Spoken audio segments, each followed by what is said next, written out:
Hey guys, welcome back. Today we discuss Marvel Studios and their canned statement against that controversial Florida bill. Marvel Studios released a statement denouncing Florida's so-called anti-LGBTQ legislation. Now, before we begin, let's talk a bit about this bill because it doesn't seem everyone talking about this issue has bothered to actually read it. Supporters of the bill, called HB 1557, claim it gives parents greater control over their children's education, particularly as it regards gender and gender identity discussions, respecting their parental authority. Conversely, opponents claim it is a Don't Say Gay bill that unfairly targets gays and trans students. So which is it? For one, the bill prioritizes parental involvement in the lives of their children, something schools have for years claimed to support and want more of. It requires that they encourage a student to discuss issues relating to his or her well-being with his or her parent, or to facilitate discussion of the issue with the parent.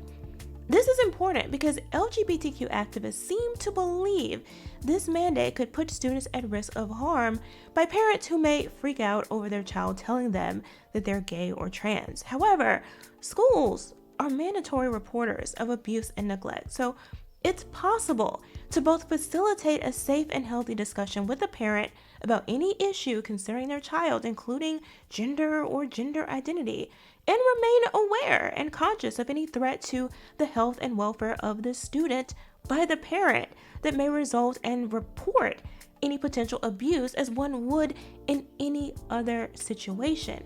In fact, the bill specifically says that it does not prohibit a school district from adopting procedures that permit school personnel to withhold such information from a parent if disclosure would result in abuse, abandonment, or neglect.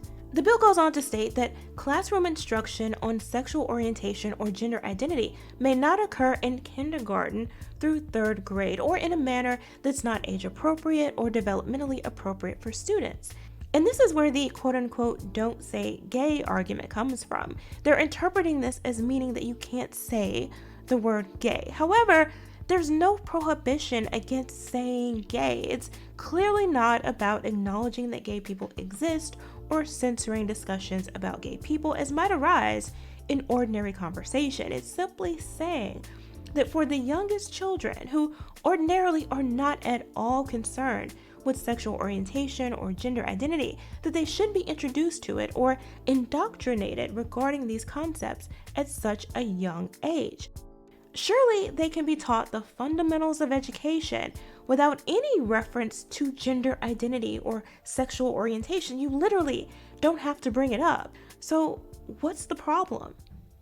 The rest of the bill addresses parental consent for student support services and a mechanism by which parents can sue if the school violates the law, which they can do anyway. How anyone can be against this is really beyond me. And yet here we are, with Disney apologizing for not condemning the bill and their employees now threatening walkouts over their response, and Marvel Studios releasing a canned statement that we might expect other companies to adopt, denouncing the bill as infringing on human rights. Here's what they had to say.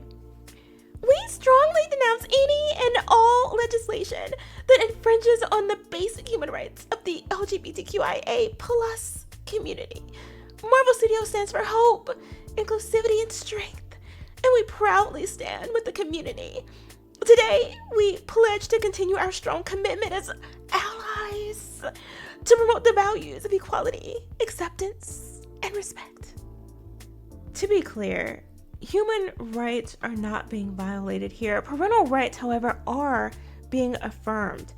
And not only that, but the rights of students are being affirmed. Very young students, babies really, to not be burdened by discussions about gender and sexual identity that they're neither prepared for nor have an interest in. Not getting involved is something companies probably should do, especially those purporting to be family friendly and who often direct their content towards minor children whose growth and revenue depends on parents.